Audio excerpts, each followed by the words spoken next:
আলাইকুম সম্মানিত দর্শক, সবাই কেমন আছেন? আজকে আপনাদের জামায়াত ইসলামী এর সম্পর্কে কিছু কথা বলবো, যেটা আমাদের সাধারণত যে আছে, যে ছাত্র শিবির, ছাত্র শিবিরে কয়েকটা ধাপ এবং শাখা প্রশাখা যেগুলো আছে, আজকে সেই বিষয় নিয়ে কথা বলবো। আর বিষয়টা হচ্ছে যে ছাত্র শিবিরের উদ্দেশ্য ও লক্ষ্যটা কি। আমরা এই বিষয়টা যদি জানতে চাই যে ছাত্র শিবিরের উদ্দেশ্য এবং লক্ষ্যটা কি, আমরা সেই বিষয়ে যদি যাই যে আল্লাহ প্রদত্ত রাসূল সাল্লাল্লাহু আলাইহি সাল্লামের প্রদর্শিত বিধান অনুযায়ী মানুষের সার্বিক জীবনের পুনর্বিন্যাস সাধন করে এবং আল্লাহর সন্তুষ্টি অর্জন করে। ইসলামী ছাত্র শিবিরের লক্ষ্য এবং উদ্দেশ্য হলো আল্লাহর প্রদত্ত এবং রাসূল সাল্লাল্লাহু আলাইহি সাল্লামের প্রদর্শিত বিধান অনুযায়ী মানুষের সার্বিক জীবনের পুনর্বিন্যাস সাধন করে আল্লাহর সন্তুষ্টি অর্জন করে।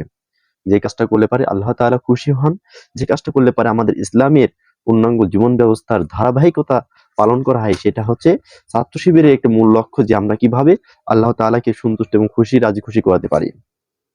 আরেকটা হচ্ছে যে কর্মসূচি।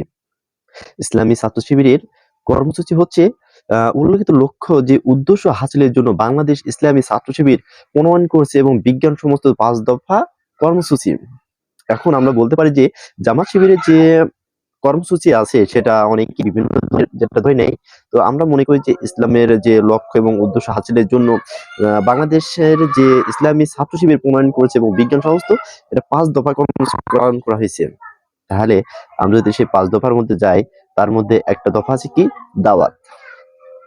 এক দফা হচ্ছে আমাদের দাওয়াত।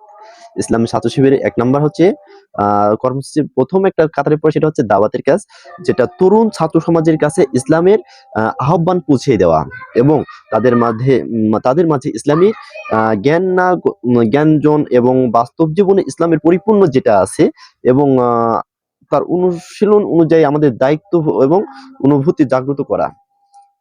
আমরা এখন যে বলতে পারি যে দাওয়াত আসলে খাওয়ার দাওয়াত না, এটা হচ্ছে ইসলামের বাণী, ইসলামের প্রচার, রাসূলুল্লাহ সাল্লাল্লাহু আলাইহি ওয়াসাল্লামের কথা এবং তার আদর্শ এবং দাওয়াতি কাজ, যেটা বিয়ে হতে পারে নামাজের জন্য, কোরআন শিক্ষা, মানে বিভিন্ন কাজ আছে। তো ইসলামের দাওয়াত মানে নতুন ছাত্র সমাজের মাধ্যমে, মানে নতুন ছাত্র সমাজ যারা আছে তাদের মধ্যে আমাদের বাণীটা পৌঁছে দেওয়া। কারণ আমাদের অবশ্যই এখানে জ্ঞানের অনেক প্রয়োজন। ইসলাম একটি বিজ্ঞান সমস্ত একটি দিন এবং এখানে শিক্ষার অবকাশ নেই। এখানে শিক্ষার অনেক প্রয়োজন আছে, কারণ এখানে মূর্খ বা চলার সেরকম স্থান নেই। তবে হ্যাঁ, আমরা সবাইকে বুকে টেনে নিছি, এটা সত্য যে আমরা সবাইকে বুকে টেনে নিয়ে এবং কাছে আঁকড়ে ধরার চেষ্টা রাখি। ইসলামী ছাত্র শিবির 1 নম্বরের দাওয়াতি কাজ হচ্ছে কর্মসূচি আমাদের। তাহলে দ্বিতীয় আমাদের আছে সংগঠন। সংগঠন হচ্ছে যে ছাত্র ইসলামী জীবন বিধান প্রতিষ্ঠার সংগ্রাম অংশ প্রস্তুত অংশ নিতে প্রস্তুত তাকে সংগঠনের অধীনস্থ এবং সংঘর্ষ, যেটা আমরা সংঘবদ্ধ করা। এখন আমরা বলতে পারি যে যেসব ইসলামী জীবন বিধান প্রতিষ্ঠার সংগ্রামের যে উদ্দেশ্য এবং অংশ নিতে প্রস্তুত, তাদেরকে সংগঠনের অধীনস্থ এবং সংঘবদ্ধ করা। তো যেসব সংগঠনে আসলে আমাদের একটা ইসলামী ছাত্র শিবির যে সংগঠনটা, এটা আসলে একটা ইসলামিক মূল্যে একটা যে ভিত্তিটা আছে, যেটা সম্পূর্ণরূপে এবং সম্পূর্ণ মানে ইসলামী কার্যকলাপের ভিতরে আমাদের মানে প্রতিষ্ঠানটি পরিচালিত এবং কোরআনের হাদিস দ্বারা আমাদের সম্পূর্ণ এটা বর্ণিত। তো আমি মনে করি যে ইসলামী সংগঠন এবং বিভিন্ন দল আছে, আমি মনে করি দল সবাই করতে পারেন, কোনো সমস্যা নেই। কিন্তু কোরআন হাদিস যদি আপনার পক্ষ থাকে, ইনশাল্লাহ আমরা আপনার পক্ষ আছি। কোরআন হাদিসের বাইরে যদি যান, ইনশাল্লাহ আমরা আপনার বাধ্য হব যে আপনার বাইরে আমরা বিতর্ক মানে বিরোধী দল আমরা হিসেবে আছি। কোরআন আর হাদিসের পক্ষ যদি আপনি দলকে সংগঠন করেন, শক্তিশালী করেন, ইসলামকে মজবুত করেন, ইনশাল্লাহ আমরা আছি এবং সেই সংগঠনে আমরা যুক্ত হতে পারি। কোনো আমাদের দায়বদ্ধ নেই বা আমরা কারোর অধীনস্থ না। আমরা একমাত্র কোরআন ও হাদিসের দ্বারা রাসূলুল্লাহ সাল্লাল্লাহু আলাইহি সাল্লামের জীবন বিধান অনুযায়ী আমরা সেভাবে আমরা চলার জন্য সর্বোচ্চ আমরা চেষ্টা রাখি। আমাদের 3 নাম্বার হচ্ছে দাওয়াতি কাজ হচ্ছে আমাদের কর্মসূচি 3 নাম্বার হচ্ছে প্রশিক্ষণ। এখন এই সংগঠনের অধীনস্থ সংঘবদ্ধ ছাত্রদেরকে ইসলামী জ্ঞান প্রদান করা এবং আদর্শ চরিত্রবান রূপে গড়ে তোলা এবং জাহেলিয়াতের সম্পূর্ণ চ্যালেঞ্জের মোকাবেলা ইসলামের যে শ্রেষ্ঠ বাণী বা প্রমাণ করা, তার যোগ্যতা সম্পূর্ণ কর্মী হিসেবে কার্যকারী এবং ব্যবস্থা করা। হয়তো অনেকে বুঝতে পারেন না এই বিষয়টা। এই বিষয়টা হচ্ছে যে এই সংগঠনের অধীনস্থ সংঘবদ্ধ ছাত্রদেরকে ইসলামী জ্ঞান প্রদান করা, মানে এখানে নতুন নতুন যেসব ছাত্র আসবে তাদের ইসলামী জ্ঞান এবং তাদেরকে পরিপূর্ণ দেওয়া। একটা ছাত্র যে ইসলামী জ্ঞান যদি না থাকে তাহলে সে তো কোনো ইসলামিক রাজনীতির ভিতরে পড়লো না। ইসলামী অনুযায়ী তাকে একটা সম্পূর্ণ জ্ঞান এবং রূপ দেওয়া এবং তার আদর্শ চরিত্র রূপে গড়ে তোলা এবং জাহেলিয়াতের সমস্ত চ্যালেঞ্জের মোকাবেলা ইসলামের যে শ্রেষ্ঠত্ব প্রমাণ করা যোগ্যতা সম্পূর্ণ কর্মী হিসেবে গড়ে তোলা এবং কার্যকারী ব্যবস্থা করা। মানে জাহেলিয়াতের যুগে যে সময় পরিবেশ ছিল সেটা বর্তমান খুবই একটা খারাপ পরিবেশ ছিল, তো আমরা সেইটাকে আমরা মজবুত করতে চাই এবং সেইটার ধীরে ধীরে আমরা বাড়াইতে চাই। আচ্ছা, আমাদের কর্মসূচি 4 নাম্বার, ইসলামী শিক্ষা আন্দোলন ও ছাত্র সমস্যা সমাধান। ইসলামী শিক্ষা, ছাত্র আন্দোলন ও ছাত্র সমস্যা সমাধান। এখন আদর্শ নাগরিক তৈরির যে উদ্দেশ্য, ইসলামী মূল্যবোধের ভিত্তিতে শিক্ষা ব্যবস্থা পরিবর্তন সাধনের দাবিতে সংগ্রাম এবং ছাত্র সমাজের প্রকৃত সমস্যা সমাধান সংগ্রামের নেতৃত্ব প্রদান করা।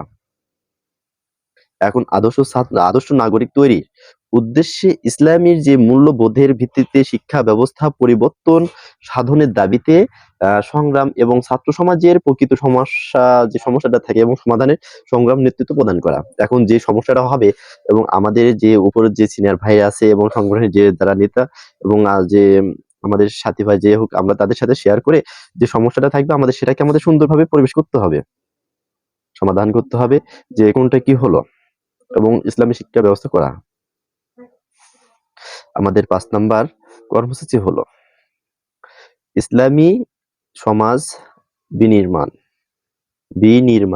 ইসলামী ছাত্র সমাজের বিনির্মাণ। এখানে অর্থনৈতিক শোষণ এবং রাজনৈতিক নিপীড়ন, যে সাংস্কৃতিক গোলামি হতে মানবতার মুক্তির জন্য ইসলামী সমাজ ও বিনির্মাণের সমার্থক প্রচেষ্টা চালানো।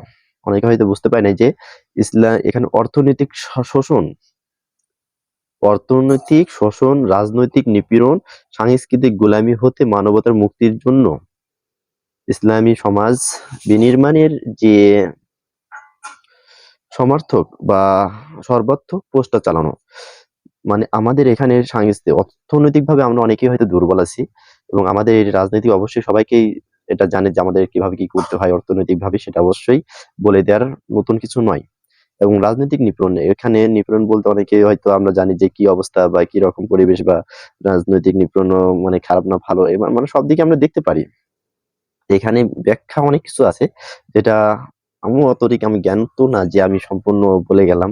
আমার এখানে হয়তো কোনো কথা দ্বারা ভুল হতে পারে এবং কিছু ব্যাখ্যার দ্বারা ভুল হতে পারে। এটা সমাধান আপনারা অবশ্যই নিজেরাই একটু আলোচনা করে একটু সমাধান করে নিবেন।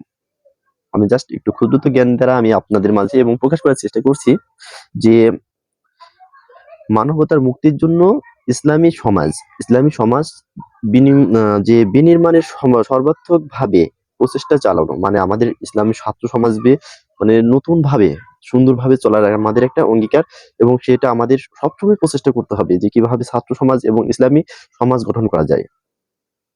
সমাজের যেসব পরিবেশ আমরা অবশ্যই জানি যে গান বাজনা ইসলামের মানে বিরুদ্ধে অনেকেই আমরা কাজ করে থাকি এবং সেগুলা থেকে আমাদের বিরতি থাকতে হবে এবং সর্বোচ্চ আমাদের চেষ্টা থাকতে হবে যে কিভাবে কি পরিবেশটা করা যায়। আমাদের সর্বোচ্চই যে ইসলামী ছাত্র শিবিরের যে লক্ষ্য এবং উদ্দেশ্য এবং সেই 5টি কর্মসূচির দ্বারা আমরা সুন্দর জীবন গঠন করার চেষ্টা করতে পারি এবং রাসূলুল্লাহ সাল্লাল্লাহু আলাইহি সাল্লামের ধারাবাহিকতা যে সুন্দর পরিবেশ সেটা আমরা অবশ্যই দেখতে পারি বা সুন্দরভাবে আমরা সেই পরিবেশটা মানে প্রচারিত করতে পারি, অবশ্যই সেটা আমরা এখানে দেখতে পারি। তো ইসলামী ছাত্র শিবিরের লক্ষ্য এবং উদ্দেশ্য অবশ্যই সবাই বুঝতে পারলেন। আশা করি অনেকেই আরো এই বিষয়টা হয়তো জ্ঞান অর্জন করলে পরে সুবিধা হবে এবং আমরা সেই যে জাতি আমরা হারতে রাজি নয়, আমরা জ্ঞান অর্জনের জন্য আমরা সর্বক্ষণ আমরা চেষ্টা রাখি। সবাই আশা করি ভালো থাকবেন। আসসালামু আলাইকুম রহমতুল্লাহ।